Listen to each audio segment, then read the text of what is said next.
장 29절부터 39절까지입니다. 교도하시겠습니다. 화 있을진저 외식하는 서기관들과 바리새인들이여, 너희는 선지자들의 무덤을 쌓고 의인들의 비석을 꾸미며 가로되, 만일 우리가 조상 때에 있었다면 우리는 저희가 선지자의 피를 흘리는데 참여하지 아니하였으리라 하니, 그러면 너희가 선지자를 죽인 자의 자손됨을 스스로 증거함이로다. 너희가 너희 조상의 양을 채우라. 뱀들아, 독사의 새끼들아, 너희가 어떻게 지옥의 판결을 피하겠느냐. 그러므로 내가 너희에게 선지자들과 지혜 있는 자들과 서기관들을 보내며 너희가 그 중에서 더러는 죽이고 십자가에 못 박고 그 중에 더러는 너희 회당에서 채찍질하고 이 동네에서 저 동네로 구박하리라. 그러므로 의인 아벨의 피로부터 성전과 제단 사이에서 너희가 죽인 바라기아의 아들 사가랴의 피까지 땅 위에서 흘린 의로운 피가 다 너희에게 돌아가리라. 이르노니 이것이 다 이 세대에 돌아가리라. 같이 읽겠습니다. 예루살렘아 예루살렘아, 선지자들을 죽이고 내게 파송된 자들을 돌로 치는 자여, 암탉이 그 새끼를 날개 아래 모음같이 내가 내 자녀를 모으려 한 일이 몇 번이냐. 그러나 너희가 원치 아니하였도다. 보라, 너희 집이 황폐하여 버림바 되리라. 내가 너희에게 이르노니 이제부터 너희는 찬송하리로다. 주의 이름으로 오시는 이여 할 때까지 나를 보지 못하리라 하시니라. 아멘. 하나님은 유일한 주인이십니다. 유일한 주십니다. 유일한 주인이란 뜻입니다. 하나님은 만이 주인, 모든 만물은 영적 존재건 천사들이건 하늘이건 땅이건 우주건 우리 인생이건 우리의 조상이건 우리의 자손이나 자녀들이나 후손이건 간에 전부 다가 하나님의 만드신 바고 하나님의 소유입니다. 하나님께서 만드시고 그가 유일한 주인이기 때문에, 그래서 우리가 과거에 우리나라도 옛날에 주인이 있었고 같은 사람인데도 어떤 때는 종이 주인보다 더 신체도 건장하고 머리도 더 좋을 수가 있죠. 그러나 신부는 종, 그런데 주인은 종보다 오히려 몸도 약하고 그럴 수 있습니다. 그러나 주인인 거예요. 그러니까 주인과 종의 관계가 분명하죠. 그 종은 항상 주인 앞에서 자기를, 주인이 종의 주인이니까 그 사람의 종의 인생의 주인도 주인이고 그 사람의 가진 지식이나 건강이나 가진 것 전부 다 주인 거니까, 내게 아니니까. 그게 종과 주인의 완전히 다른 거거든요. 사람끼리도 종은 주인 앞에서 항상, 그러니까 주인을 기쁘게 하려고 하더란 거예요. 그런데 우리 하나님은 유일한 주인이단 말이죠. 그 앞에서 누가, 다 종이고 피조물인데 내가 높다 하겠는가 이거야. 하나님 앞에서 누가 내가 뛰어나다 할 수 있느냐 말이죠. 하나님 앞에서 내가 능력이 많다 할 수 있겠느냐. 그래서 성경을 읽게 되면은 맨 먼저 창세기 1장부터 나오죠. 그런데 믿지 않는 사람이 이제 성경을 이제 이렇게 선물로 받고 읽는다 합시다. 창세기 1장을 딱 읽을 때 믿지 않는 사람이 처음 읽습니다. 크게 두 가지가 아마 생각할 거예요. 옳토당토 않다. 무슨 하나님이 빛이 있으라 하니까 빛이 만들어졌어. 에이, 지금 내가 배우기로는 저 태양계에 비춘 저 태양인데 엄청나게 큰데, 그 다음에 그 온도가 몇 억도라는데 그걸 하나님이 말로 빛이 있으라 만들어졌다고. 에이, 순 거짓말. 이렇게 생각하거나, 아니면은 불신자인데도 정말일까? 불신자인데. 왜냐하면요, 우리가 학교 가서 어릴 때부터 이제 공부를 하기 시작하잖아요. 그런데 어떤 책을 새로 접할 때마다 그 책을 아주 어려운 책, 다 자기 볼 때 어려운 책이니까 읽을 때 이해 못하는 것을 내가 무식하다고 생각하지, 그 쓴 사람을 훌륭하다고 보기 때문에. 그런데 책을 읽을 때 의심하는, 이게 진짜일까? 이런 사람도 있겠지만 대부분은 그 책을 막 줄치가면서 막 그러지 않겠습니까? 이 훌륭한 책이고 이 쓴 사람이 뭐 세계적인 이 학자니까. 그런데 성경은 하나님께서 만물을 만드신 것을 우리에게 알려주시는데 어떤 사람은 실제로 믿지 않는 사람이 하나님이 정말로 이 세상을 만들었던 것인가? 라고 그때부터 뭔가 궁금해지는 거예요. 그래서 내가 한번 공부해봐야 되겠네. 알아봐야 되겠는 거예요. 오늘 본문에 예수님께서 신구약에서는 이 마태복음 23장 처음부터 끝까지가 이렇게 하신 부분이 다 모여 있는데요. 화 있을진저 서기관, 율법의 선생입니다. 율법을 가르치는 선생들과 바리새인들이요.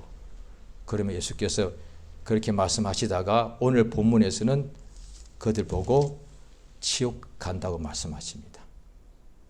왜냐하면 분명히 사람이고 바리새인이고 율법의 선생님들인데 예수께서 외식하는 율법사들하고 계속 말씀하시고 그 끝내 겉으로 볼 때는 외식하는 바리새인이요. 그건 모든 사람이 알 수 있는 거죠. 그런데 그들의 속은 영적 상태를 말하는 거죠. 독사의 세계라고. 그래서 지옥 가는 거예요. 오늘날에도 왜 지옥 갑니까? 나빠서요? 못 배워서요? 가난했어요? 아파서요? 아니요. 딱 한 가지입니다. 예수 안 믿어서 지옥 가는 거잖아요.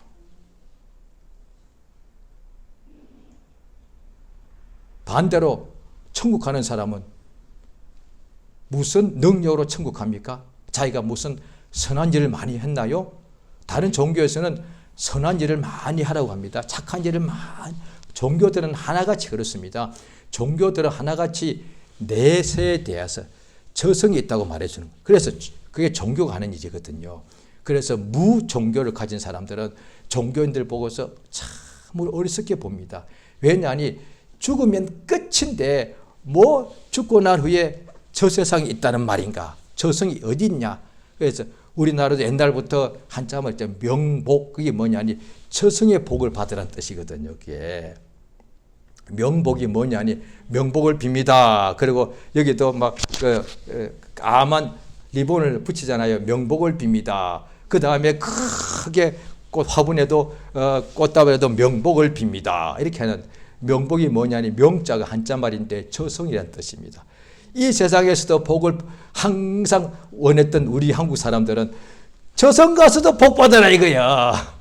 그렇죠. 그래서 민간 신앙도 다 저성을 인정하는 것이고 고등 종교도 다 내세를 인정하는 거예요. 그러면 지구상에서 실제로 제가 한 10년쯤 전에 전 세계의 종교에 대해서 해난 유엔에서 나온 종교 영감을 그게 사전같이 자세히 봤더니 전 세계에서 무교가 지금 지구상 인구가 지금 거의 한 80억 정도 될 거예요. 종교가 없는 사람은 5%밖에 안 됩니다. 95%가 다 내세를 인정하는 거예요. 왜? 무교인들 어떻게 하냐?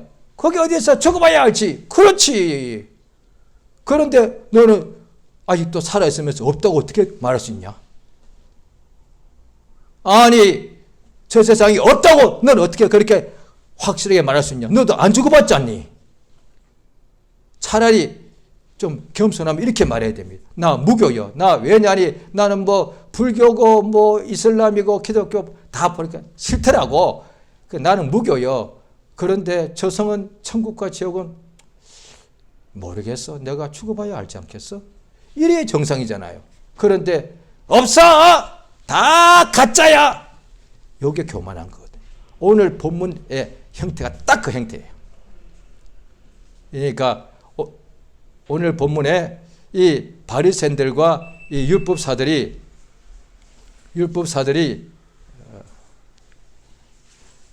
예수님 앞에서 자 보십시오. 요한복음 3장에 보면은 아무리 죄가 많은 사람이라도 세리들과 창기들이라도 예수 믿으면 멸망치 않고 영생을 얻지 않습니까? 그런데 이 율법사들은 사람이 볼 때는 아무리 훌륭해도 예수를 안 믿는 거예요. 그들의 가장 잘못된 것이 뭐냐? 예수 안 믿는 거예요. 예수를 눈앞에서 보고서도 한 번 듣고 안 믿는 것. 예수의 설교를 수백 번 듣고도 안 믿더란 거예요. 뿐 아니라 예수님이 행하시는 그 역사를 다 보고도 안 믿더란 거예요. 그런데 3년 반 동안에 성경 보면 어떤 사람은 드러나게 믿으면 출교 당할까 봐 숨어서 믿는 부자도 많았고 제사장들도 많았거든요. 그런데 왜 이들은 끝까지 안 믿는가? 오늘 본문에 나오는 거예요. 딱 한 가지 이유예요. 교만해서. 그래서 독사의 새끼란 거예요. 이사야서 14장과 구약 성경입니다. 에스겔서 28장에 보면 마귀가 타락한 것이 성경의 구약의 전체에서 가장 자세히 나오는 것 중에 하나가 이사야 14장에 나옵니다. 아침의 아들 계명성이요 이렇게 나오고요. 에스겔서 28장에는 두로 왕에 대해서 하면서 중간중간에 너는 덮는 그룹이라고 천사라고 되어 있습니다. 두로 왕이 어떻게 천사가 되겠습니까? 그런데 그 두 군데 자세히 나오거든요. 그 보면은 마귀가 가장 하늘에서 천사 중에 우두머리 중에 하나였는데 가장 아름다웠다는 거예요. 가장 영화로웠고 세상에도 보십시오. 우리 인간사 볼 때 역사상 최고로 훌륭한 사람, 가장 지혜로운 사람 있을 거예요. 그 한 사람이 역사상 가장 지혜롭고 가장 아름답고 가장 잘생기고 가장 부자 없죠. 마귀가 그랬다는 거예요. 그런 사람보다도 더 뛰어나죠. 왜? 하늘에 있었으니까. 천사 중에서 가장 아름답고 가장 영화롭고 가장 머리가 좋고 지혜롭고 그래서 교만하여서 어떻게 됐느냐. 하나님과 내가 동등이다 했다. 오늘 본문이 그걸 이야기하는 거예요. 그러니까 이제 그들이 언젠가는 세상 떠나겠지만 그 후에 마지막 심판 때 지옥의 판결을 못 피한다는 거예요. 왜? 예수를 끝까지 안 믿으니까. 뿐 아니라 하나님의 불신자 이방인들이 우리 한국도 옛날에 그랬죠. 우리가 모르니까 기독교인이 들어올 때 서양 귀신이다 그래서 막 선교사를 잡아 죽이기도 하고 막 고문하고 막 불태워 죽이고 이랬단 말이죠. 전 세계적으로 다 그랬거든요. 모르니까. 그런데 이 율법의 선생들과 바리새인들은 하나님을 섬기는 이스라엘 백성들의 선생들이단 말이에요. 율법, 하나님의 법을 가르치는 사람들이 뭘 했느냐니 하나님을 대적했습니다. 불신자가 대적한 게 아니에요. 얼마나 대적했는가. 하나님께 대항했다니까요. 이를테면 우리가 불신자 쪽에는 중에서도 조금 심한 사람이 그랬죠. 예수 어디 있어? 믿지 않는 사람 중에서 다는 그런 게 믿지 않는 사람 중에서도 더 강한 사람 있잖아요. 아주 완악한 사람. 예수 믿더니 뭘 믿어? 예수 있으면 내 손에 장을 치자. 교회 제가 다 없애버려야 돼. 이런단 말이에요. 불신자들이. 그 중에서도 실제로 교회 없애는 사람은 말만 그렇지 10,000명이 하나 있을까 말까 할 거예요. 자, 오늘 본문을 한번 보십니다. 마태복음 23장입니다. 이 바리새인들이 어떻게 무슨 일을 했는지요. 자, 보십시오. 자, 23장 마태복음 23장 오늘 29절부터죠. 자, 29절은 제가 읽습니다. 이 사람들이 선지자들의 무덤을 쌓았고 의인들의 비석을 꾸몄습니다. 그러니까 선지자들을 인정했다는 얘기죠. 그들의 무덤이 너무 안타까워서 다시 세월이 흘러가니까 무덤이 이렇게 막 이렇게 퇴락하니까 다시 무덤을 정비하면서 이쁘게 잘 비석도 다시 세웠다는 거예요. 그건 잘했습니다. 그런데 말하기를 자 같이 읽습니다. 30절에 시작. 만일 우리가 조상 때 있었다면 우리는 저희가 선지자의 피를 흘리는데 참여하지 않아요. 예수님 당시의 바리새인들도 알고 있습니다. 자기 조상들이 하나님의 선지자들을 죽였다는 거예요. 이방인이 죽인 게 아니에요. 구약 때 보면은 이방인이 하나님의 선지자를 죽인 사례는 거의 없습니다. 오히려 두려워서 막 겁을 먹었지요. 그런데 유대인이 자기 하나님이 보낸 선지자들을 죽였다니까요. 왕이나 제사장은 왜 제사장과 왕은 같이 하는 거예요. 특히 선지자는 하나님의 말씀을 직접 듣고 전하는 사람이다 보니까. 그래서 구약 때 선지자들의 처음으로 치면 사무엘이거든요. 사무엘 선지자가 왕을 기름 부어 세웠잖아요. 또 예수님 당시도 그때 이스라엘의 다른 나라에 이게 다 지배받아서 제대로 이스라엘의 왕은 없었죠. 헤롯이라는 분봉왕이 있었지만은 그때 왕을 없었어도 하나님께서 친례 요한이라는 하나님의 종을 보냈단 말이죠. 그러니까 유대인들이 뭘 향구하니 일반 백성들을 충동질해가지고 이 바리새인들의 조상, 바리새인 율법사들의 조상, 율법의 선생들이 뭘 향구하니? 자, 보십시오. 34절입니다. 34절 같이 읽습니다. 시작. 그러므로 내가 너희에게 선지자들과 지혜 있는 자들과 서기관들을 보내며 너희가 그 중에서 더러는 죽이고 십자가에 못 박고 그 중에 더러는 너희 회당에서 채찍질하고 이 동네에서 저 동네로 구박하리라. 예. 그 다음에 몇 절 뒤에 또 보십니다. 37절입니다. 같이 읽겠습니다. 시작. 예루살렘아 예루살렘아 선지자들을 죽이고 내게 파송된 자들을 돌로 치는 자여 암탉이 그 새끼를 날개 아래 모음같이 내가 내 자녀를 모으려 한 일이 몇 번이냐. 그러나 너희가 원치 않았도다. 예. 예루살렘에서 하나님의 성전이 있는 곳에서 말씀을 가르치는 율법의 선생들이 하나님의 종들을 돌로 쳐서 죽였습니다. 살인자들이라니까 이 사람들이. 외식하는 바리새인들이 생각이 아니라 실제로 살인을 많이 했다니까요. 한 명이 아니라 수천 년 동안에 하나님의 사람들을 돌로 쳐서 죽이고 창으로 찔러 죽이고 목을 베어서 죽이고 십자가에 못 박아 죽이고 불로 태워서 죽였다니까요. 그러니까 하나님의 보낸 사람을 죽였다니까요. 그러니까 나오죠. 의로운 피. 그 사람이 무슨 나쁜 죽을 만한 죄를 범한 것이 아닌데 하나님의 백성에게 하나님께서 자기 백성을 사랑하셔서 자기의 선지자를 보냈는데 그 백성의 선생이라는 사람들이 그 시기 질투해서 하나님의 종들을 보내는 대로 때리고 빼앗고 고문하고 능욕하고 짓밟아 죽이더란 거예요. 계속해서 예수님이 또 예언하십니다. 내가 앞으로도 보낼 텐데 너희가 또 그럴 것이다. 지금까지 계속 그러고 있죠. 예루살렘이요. 다음에 한번 기회가 있으면 예루살렘 꼭 한번 가보셔야 되겠습니다. 그런데 거기가 어떤 장소냐? 예수를 죽인 장소예요. 예수를 죽인 곳이라니까요. 예루살렘 사람들이 예수를 죽였다니까요. 그 중에서 누구냐? 바리새인들이.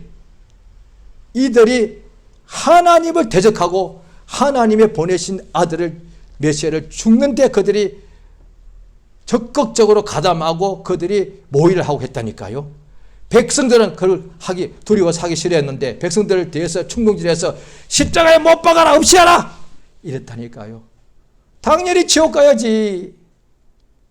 예수 안 믿어도 지옥 가는데 예수를 사사건건 능욕하고 멸시하고 방해한 사람은 당연히 어떻게 지옥의 판결을 피하겠습니까? 그런데 그들이 왜 이렇게 되었는가? 계속 자기를 항상 높이더란 거예요. 항상 높이더란 거예요. 차라리 불신자들은 예수를 모르니까 예수 없어! 교회 다 그냥 없어져야 돼! 모르니까 그렇게 하는 거죠. 그런데 알고 나면은 내가 아무것도 몰랐구나. 그래서 어떤 분들도 특히 그런 간증들이 보면 주로 이제 부인들이 열심히 먼저 믿죠. 그런데 그렇게 보면은 여성 남성의 어떤 성차일이 아니라 먼저 믿는 사람 보면 부부가 있어도 부인이 좀 더 겸손한 모양입니다. 그렇죠? 남자들이 조금 교만하잖아요. 그렇죠. 바리새인들 다 남자들이었어. 율법사 다 남자들이었거든. 그러니까 남자들이 항상 그렇다는 거 아닙니다. 그런데 상대적으로 보십시오. 수천 년 지금까지 남자가 여자보다 더 낫잖아요. 신체가 더 강건해. 왕이 돼도 거의 다 남자가 돼요. 아들이 없으면 할 수 없이 딸한테 왕위가 이어지죠. 지금도 아직도 예수님 오신 지도 벌써 2000년이 지났어도 아직도 전 세계에서 거의 모든 것을 다 남자들이 하고 있다고요.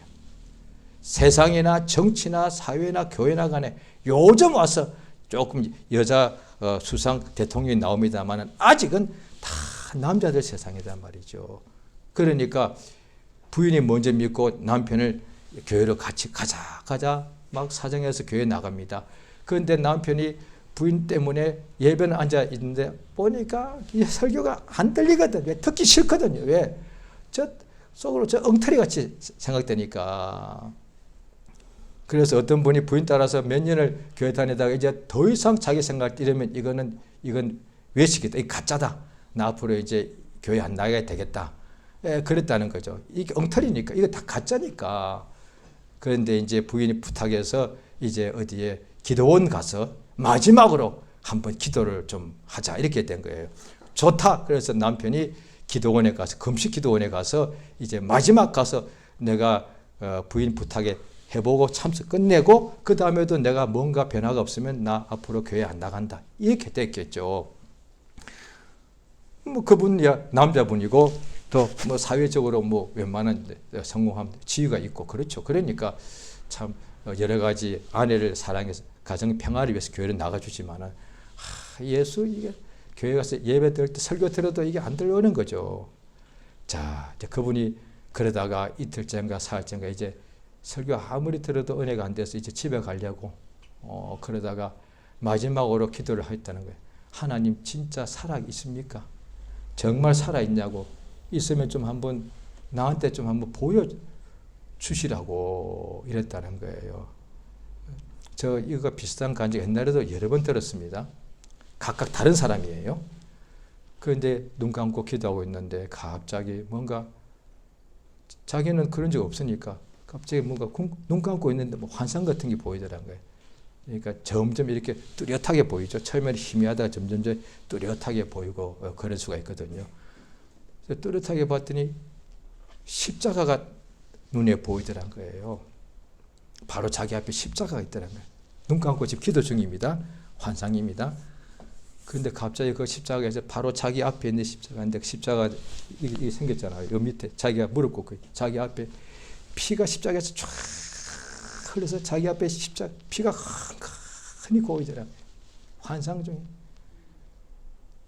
본인 편의로 그때 깨어졌다는 거예요. 예수 보이면 다 엎드립니다. 그런데 성경 보면 소경 예수 앞에 나가서 엎드렸습니다. 문둥병자 예수 앞에 나가서 엎드렸습니다. 주 예수여 나를 고쳐주시옵소서. 그런데 율법사들은 예수 앞에 나가서 딱 이렇게 했겠지. 예수 이런 식인 거예요. 하나님하고 대적한 거예요. 자기가 얼마나 높은지 몰라도 하나님하고 자기하고 이렇게 같이 한 거예요. 교만하면 하나님이 자기 앞에 와 있어도 하나님과 자기와 같이 싸우려고 그래요. 요게 문제가 되는 거예요. 사람이 교만할 수가 있지. 왜? 각각 다 자기 잘난 게 있으니까. 그거는 사람마다 다 있게 마련이에요. 그런데 이 교만이 사람끼리 오히려 내가 뛰어나면 내가 1등 하는 게 더 낫잖아요. 내가 또 그러면 내가 자랑해도 돼. 사람끼리는. 그런데 하나님이 안 계시면 괜찮다는 거예요. 하나님이 안 계시면 뛰어난 내가 주인이니까, 돈 많은 내가 주인이고 권력 잡은 내가 주인이니까 당연히 내가 사람들을 이용하고 지배하고 해야 되는 거예요. 그러니까 불신자들이 그렇게 살다가 하나님을 딱 만나니까 아이고야, 하나님이 누구신가? 우주 만물을 말씀으로 만드신 분. 그 앞에 나는 먼지들한 거예요. 성경은 그 이야기를 하는 거예요. 사람 앞에서는 우리 다 나름대로, 특히 한국 사람들은 굉장히 사람들이 우수합니다. 굉장히 뛰어납니다. 실제로 그렇습니다. IQ도 뛰어나고 여러 가지 재능들이 굉장히 많습니다. 진짜 그거는 참 복받은 거예요. 그런데 하나님 앞에 딱 나가면은 신앙은 뭐냐니 하나님께 나가는 거잖아요. 예수 앞에 나가는 거니까. 그게 믿음이니까. 예수를 딱 바라보니까 나는 뭔진 거요? 이거다 말이야. 그러니까 자, 성경을 보시겠습니다. 자, 고린도후서 10장에 보시게 되면은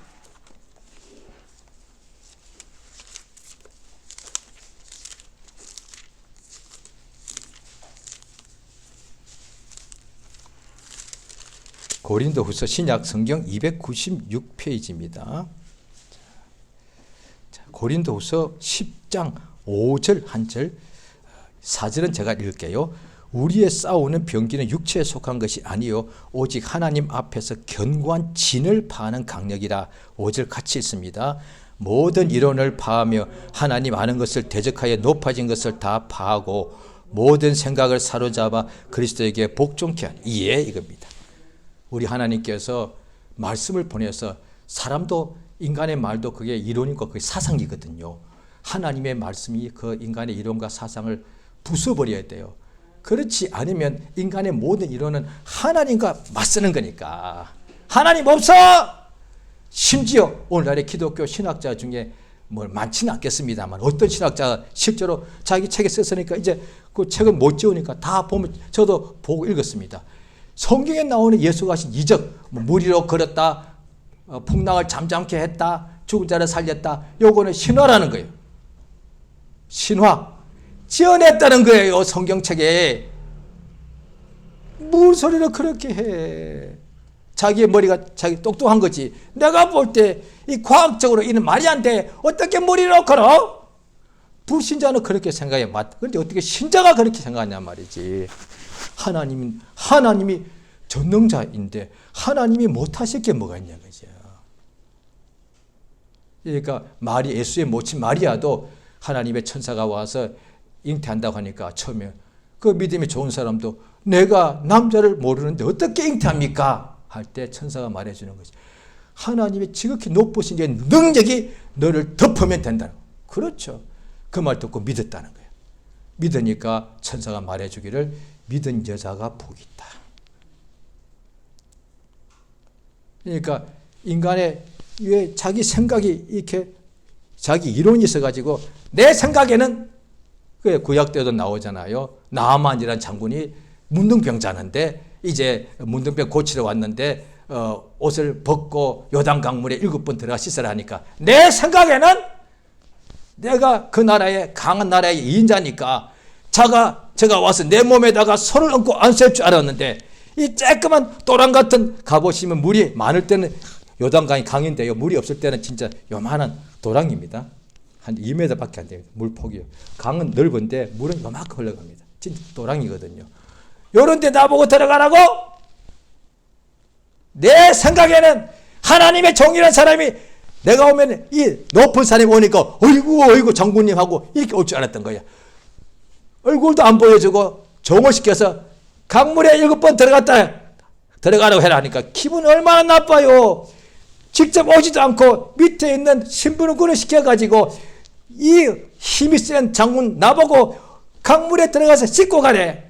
화가 확. 기도할 때 내 생각에는 하나님이 이때에 응답을 주셔야 됩니다. 안 오니까 왜 이러십니까? 그러려고 그거 보시려고 하시는 거예요. 네 생각대로 응답 안 주면 바로 나한테 대드는구나. 그게 교만이잖아요. 하나님께 대드는 거예요. 죄송한데요. 제가 초신자 때 2번을 시험 들어 교회 나갔다 왔거든요. 2번 다 제가 하나님께 대들어서 나갔습니다. 그 말은 얼마나 교만한지 말이에요. 제가 목사님 한 100명 정도 모였는데 그때 한 번씩 다 간증을 할 시간이 있어가지고 제가 이제 간증하면서 제가 교회에서 은혜 받고도 성령 받고도 2번 시험 들어서 교회를 완전히 떠났다가 2번 나갔다 들어왔거든요. 그래 목사님들 중에서 은혜 받고도 2번 시험 들어서 교회 나갔다가 들어와서 목사가 된 분 계시면 손 들어보십시오. 100명 중에 한 명도 없었습니다. 그 말은 제가 얼마나 교만했냐 그 말이야. 어느 날 제가 목사가 된 지 몇 년 안 돼서 시골에 부모님 뵈러 갔는데 그때 제가 이제 터미널에 부모님 댁까지 택시를 타고 갔는데 뒷자리에 앉았는데 택시 기사가 앞에서 자꾸 하면서 그 거울로 저를 훔쳐보는 느낌이 들었습니다. 근데 아버지께 이제 복음 전해야 되니까 기도하면서 가고 있는데 자꾸 기사가 나를 저 사람이 왜 나를 훔쳐보지? 가만. 중간중간 가다가 딱 신호에 서더니 바로 반말로 너 아무개지? 그런데 나요, 나. 중학교 때 친구였어요. 그 뭐하니? 그래서 너 부끄러워. 죄송합니다. 저 그냥 일해. 그러니까 아니 무슨 일을 하냐고. 교회 일을 하거든. 교회 일 뭐? 목사. 그러니까 웃는 거예요. 네가 목사가 돼서? 왜? 어릴 때 그런 모습 봤겠지. 지 잘났고 교만이 하늘 끝까지 닿았으니까. 책 좀 읽었다고. 그때 어릴 때 볼 거로 책밖에 없었잖아요. 그때 TV가 뭐 아무것도 없으니까 책만 그냥 본 거예요. 그러니까 책 좀 읽었다고 제가 교만해가지고 예수를 믿게 된 것이 얼마나 은혜냐, 그죠? 자, 오늘날 믿는 사람들이 예수 믿는 거잖아요. 하나님은 영원 전부터 홀로 자존하시는 분인 걸 믿잖아요. 하나님은 유일한 분이라는 것을 믿지 않습니까? 하나님은 우리를 사랑하사 자기의 독생자 예수를 죽는 데 내어주신 분이라는 걸 믿는 사람 아닙니까? 그런 우리가 하나님 앞에 계신데 내가 잘났다, 뛰어나다. 그 하나님 앞에 비하면 실제로 우리는 눈에도 안 보이는 바이러스 같이 그렇게 작은데, 그런데 하나님을 자꾸 잊어버리니까 믿는다 하면서도 자기가 막 대단하게 생각하는 거예요. 자, 베드로전서 5장을 보십니다.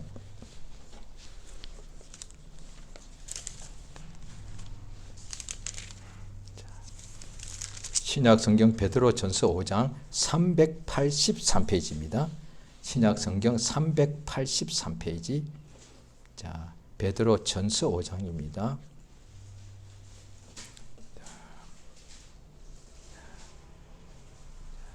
5절 같이 읽습니다. 시작.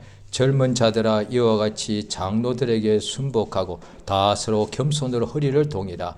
하나님이 교만한 자를 대적하시되 겸손한 자들에게는 은혜를 주시느니. 6절까지요. 그러므로 하나님의 능하신 손 아래서 겸손하라. 때가 되면 너희를 높이시리라.